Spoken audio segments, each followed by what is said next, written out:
বন্ধুরা, আমার চ্যানেলে তোমাদের সকলকে স্বাগত। আজ আমরা ক্লাস 7-এর রায়ান মার্টিন প্রশ্নবিচিত্র থেকে ভূগোলের প্রথম পর্যায়ক্রমিক মূল্যায়নের 3 নম্বর স্কুল সলভ করব। প্রথম প্রশ্ন, উত্তর অয়নান্ত দিবস দেখা যায় 21শে জুন। Option B.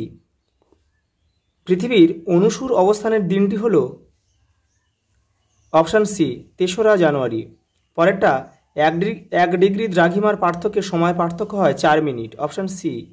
পরেরটা, অক্ষরেখার পরিধি মেরুর দিকে ক্রমশ কমতে থাকে কিন্তু মান মেরুর দিকে বাড়তে থাকে। পরেরটা, বায়ুর স্বাভাবিক গড় চাপ অপশান এ 980 মিলিবার।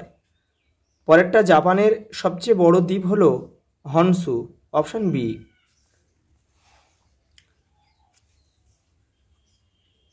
পরেরটা 2-এর দাগের এ, পৃথিবীর আবর্তন বেগ শূন্য হয় কোথায়? 2 মেরুতে। পরেরটা, সত্য ও মিথ্যা লেখো। 22শে জুলাই সূর্য থেকে পৃথিবীর দূরত্ব সবচেয়ে বেশি হয় 15 কোটি 20 লক্ষ কিমি। এটা কিন্তু মিথ্যা, এটা 22শে জুলাই হবে না, এটা হবে 4ঠা জুলাই। পরেরটা, শূন্যস্থান পূরণ করো। গ্রিনিচ সময়ের সঙ্গে ভারতের প্রমাণ সময়ের পার্থক্য 5 ঘন্টা 30 মিনিট। পরেরটা, শীতল অঞ্চলে কি প্রকারের বায়ুচাপ দেখা যায়? উচ্চচাপ। পরেরটা, বায়ুর চাপ মাপক যন্ত্রের নাম কি? ব্যারোমিটার।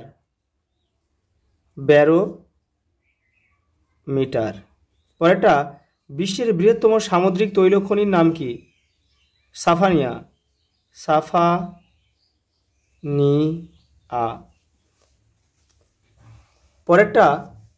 পরের প্রশ্ন মান 2-এর এগুলো। মুক্তিবেগ কাকে বলে? তোমাদের টেক্সটের 3 নম্বর পেজে উত্তরটি রয়েছে।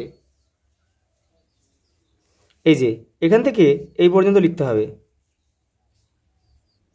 পরের প্রশ্ন, অধিবর্ষ বলতে কি বোঝো? তোমাদের টেক্সটের 7 নম্বর পেজে উত্তরটি রয়েছে। এই যে অধিবর্ষ বলে, এটা পুরোটা কিন্তু লিখতে হবে।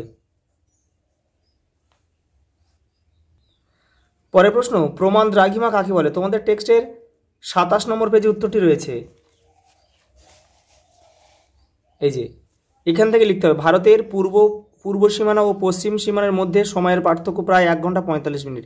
এখান থেকে কিন্তু এই পর্যন্ত লিখতে হবে। পরের প্রশ্ন, এশিয়ার 2টি উত্তর বাহিনী ও 2টি পূর্ব বাহিনী নদীর নাম লেখো। উত্তর বাহিনী নদী হচ্ছে ওব, ইনসি, লেনাও লিখতে পারো। আর পূর্ব বাহিনী হচ্ছে আমুর, হোয়াংহো, সিকিয়াং, আরও আছে, এগুলো লিখলে হয়ে যাবে। পরের প্রশ্ন, অক্ষরেখা ও দ্রাঘিমা রেখার পার্থক্য লেখো। এই যে এখান থেকে 4টে লিখবে আর এ পার থেকে 2টো লিখবে।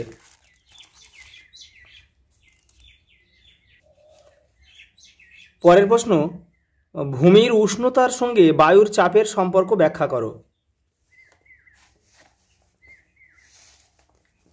এই যে বায়ুর উষ্ণতা ও চাপের সম্পর্ক, এখান থেকে এটার পুরোটা লিখতে হবে। পরের প্রশ্ন, নিরক্ষীয় জলবায়ু অঞ্চলে বিকেলে অধিক বৃষ্টিপাত হয় কেন? তোমাদের টেক্সটের 92 নম্বর পেজে উত্তরটা রয়েছে। এখান থেকে এটা পুরোটা লিখতে হবে। পরের প্রশ্ন, পৃথিবীর আবর্তন গতির জন্য কিভাবে বায়ুর চাপের পার্থক্য ঘটে তা ব্যাখ্যা করো। দেখে নাও। এই যে পৃথিবীর আবর্তন গতি, এখান থেকে এটা পুরোটা লিখতে হবে। পরের প্রশ্ন, পৃথিবীতে দিন রাত্রির দৈর্ঘ্যের হ্রাস বৃদ্ধি কিভাবে ঘটে? এই যে দিন ও রাত্রির হ্রাস বৃদ্ধি কিভাবে ঘটে, এখান থেকে তোমার এই পর্যন্ত লিখতে হবে। পরের প্রশ্ন, এশিয়ার উষ্ণ মরু ও ভূমধ্যসাগরীয় জলবায়ুর বৈশিষ্ট্য ও স্বাভাবিক উদ্ভিদের বর্ণনা দাও। তোমাদের টেক্সটের 93 নম্বর পেজে উত্তরটা রয়েছে, দেখে নাও। উষ্ণ মরু আর ভূমধ্যসাগরীয় জলবায়ু। এই যে জলবায়ুর বৈশিষ্ট্য আর স্বাভাবিক উদ্ভিদের বর্ণনা এদিকে রয়েছে। এই ভূমধ্যসাগরীয় জলবায়ুর এই বৈশিষ্ট্য রয়েছে আর এই স্বাভাবিক উদ্ভিদের বর্ণনা রয়েছে। পরের প্রশ্ন, কি কি কারণে বায়ুচাপের তারতম্য দেখা যায়? এই যে বায়ুচাপের পার্থক্যের কারণ, এখান থেকে এটা পুরোটাই 4টে রয়েছে। শেষ প্রশ্ন, এশিয়ার উত্তরবাহিনী নদীগুলির উৎস, মোহনা ও বৈশিষ্ট্য লেখো। তোমাদের টেক্সটের 88 নম্বর পেজে উত্তরটা রয়েছে।